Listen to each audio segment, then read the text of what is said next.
As we see, so Hausdorff spaces allow decent behavior. For example, the uh, limits are unique and many other things.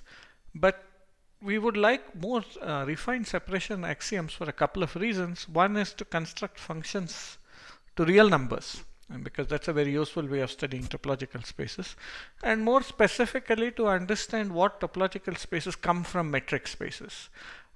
In fact, there are results telling you when they come from, even when a topological space is S1, say, purely in set topological terms, but to have decent behavior. So these are regularity results. Now in Hausdorff case, we had 2 points, okay, and we had a disjoint circles. But what if I have a point and a set? Well, an arbitrary set won't work because that set may have the point in its limit point. But suppose I had a point and a set which was closed. Okay, otherwise by passing to closures, I could as well say a point and another set and not in the limit point. But a cleaner statement is if I have a point x and a closed set C, can we separate these two from each other? And this would be the third separation axiom, which I'll state precisely. And the fourth is, what about two closed sets? And we'll see that metric spaces are all separated this way. And then we get a kind of converse as well. So let's start by just stating these precisely. So third separation axiom. So again, X is a topological space.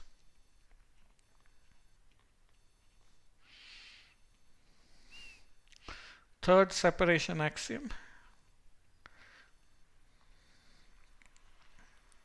So the third separation axiom is that given X in X, and let's say C contained in X closed, there exists open sets U, V in X such that the point is in the first, the set is closed set is contained in the second, and U intersection V are disjoint.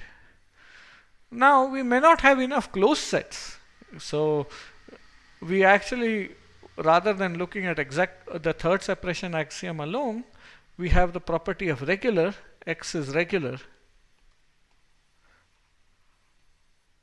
if X is T1 and satisfies the third separation axiom. Okay. So that means points are also closed, and given two closed sets, you can find a closed set and a point, you can separate them. So you can separate 2 points as well, as we'll note down in a moment after we look at the fourth separation axiom. Okay, you can construct examples, though they will be somewhat contrived, of things with the third separation axioms which are not T1. Fourth separation axiom is, how about taking 2 closed sets? Can we separate them from each other? Well, they may get closer and closer, but we should find open sets in between. Okay, so fourth separation axiom is given C1. I should say X, not in C. Sorry, I missed this analog of different points. So given C1, C2 closed and disjoint, so both are closed subsets of X and disjoint, there exists U1, U2 open such that Ci is contained in Ui and U1 intersection U2 is empty. So we can separate 2 closed sets. This might seem a little strong to ask, but we'll see every metric space has it. And in fact, every metric space is regular is also not so obvious. Let me just let's just say regular first. Why is a metric space regular in words? We'll come back and in fact prove the stronger property for it. It's regular in words because we have a distance from a closed set function, which is positive exactly when a point is not on that set. Okay, so once you have that distance from the closed set function, which is positive and not on that set, you look at where that distance from the closed set is bigger than some, well, you have a fixed distance for the given point P, or X in this case, and you look at those points which are closer to X than these, or much closer. Okay, we'll make this precise, in fact, with normality, which will follow a version of the same thing. Fourth separation axiom is this, and normality, which I just mentioned. Normal means X is normal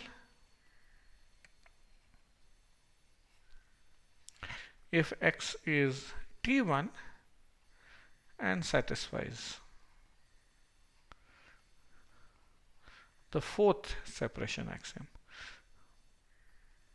Again, there could be pathological examples, and there are, which will be normal, but there are so few closed sets that the normality doesn't say much. It doesn't even tell you points are closed.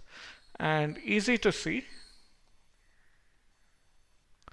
the following proposition: normal implies regular, which implies Hausdorff.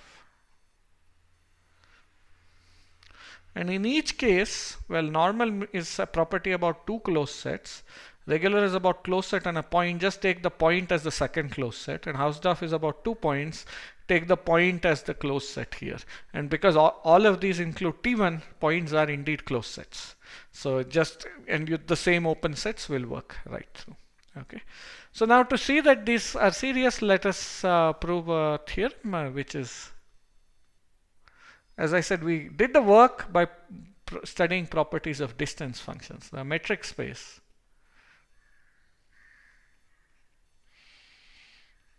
XD is normal. Well, we have already seen T1. Yeah, we saw X is T2, hence T1. Okay. But how about normality? So I have a closed set C1, but I've drawn it like this. They could be large. They need not be bounded, and I have C2. Well, if I have a point which is not on the closed set, why? I can look at the distance to the first closed set, and I look at the distance to the second closed set, and take the relative distance between these two. Okay. And if the distance to the first closed set is, so within this, the distance to the first closed set is 0. And so if I'm looking at this ratio, it is a ratio of the distances, it's going to be 0, exactly on this closed set. And here, the appropriate distance, namely, let me be precise now, let C1, C2 belong to, be contained in X, be disjoint closed sets.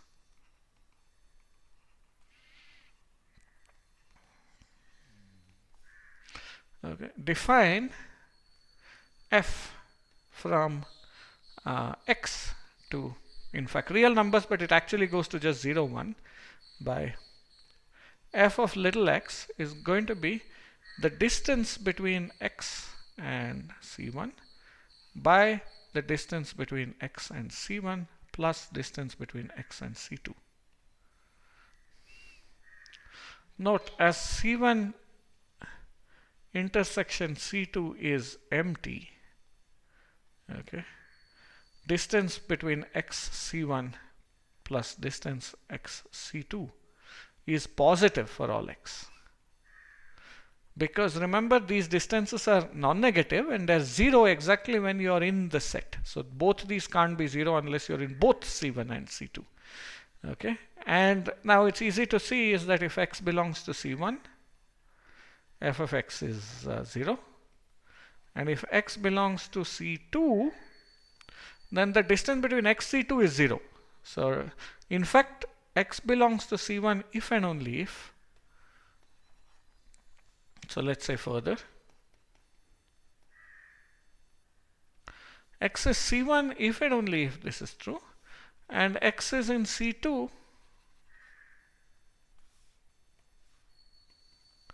and X is in C2 if and only if the second, this denominator term is 0, which happens exactly when f of X is 1. Okay, so now we define U1 is f inverse of, well, I can take minus infinity and 1/3 or something like that, and U2 is f inverse of from 1/3 to infinity. I don't need to go to infinity because this function lies in 0, 1, so these are open, are as required. Incidentally, the function that we just constructed is a function that given two closed sets is 0 on the first one and 1 on the second one.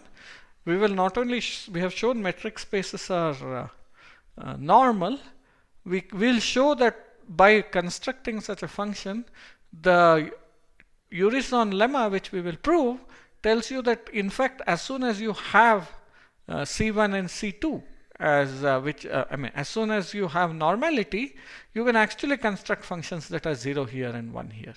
Okay, that's a very fundamental deep result, and that's what will let us construct lots of real valued functions on topological spaces. I should emphasize, starting with only set topological hypothesis. So normality is only about closed sets and open sets. Real numbers come nowhere in the definition.